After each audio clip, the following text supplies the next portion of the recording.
The troubled Peregrine moonlander is set to make a fiery return to Earth on Thursday, carrying a payload that includes human remains and NASA experiments, according to an update from its Pittsburgh-based maker Astrobotic. An unfortunate end after a fuel leak dashed hopes of it becoming the first private craft to land on the lunar surface. As a private company, Astrobotic has been contracted to send a variety of items up with Peregrine. NASA paid $108 million for 6 experiments to be taken to the Moon. Less standard fare includes a powdered sports drink, as well as human DNA and cremated human remains from Celestis and Elysium Space, companies advertising so-called space burials. The practice has been criticized by groups like the Navajo Nation, who, like many indigenous peoples, consider the Moon sacred. The remains of at least 70 people and 1 dog are reportedly on the craft. Peregrine's return to Earth comes 10 days after it blasted off from Cape Canaveral atop United Launch Alliance's Vulcan Centaur rocket. It was the first U.S. mission targeting a moon landing in decades, and Peregrine is the first private U.S. moonlander to ever launch.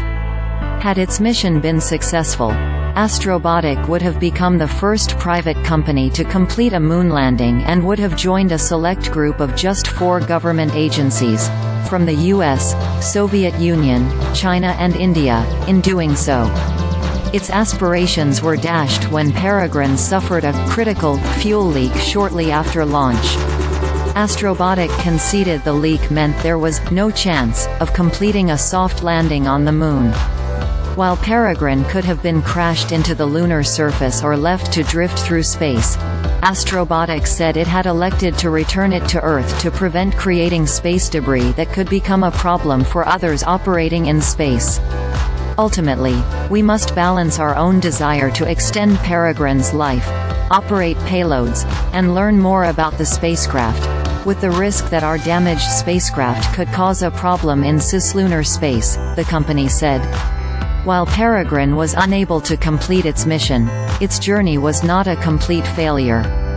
The craft was contracted to deliver a number of experiments to the Moon for NASA. The lander was able to activate some of the NASA equipment in space, and the agency said the measurements will provide valuable knowledge and experience for future missions.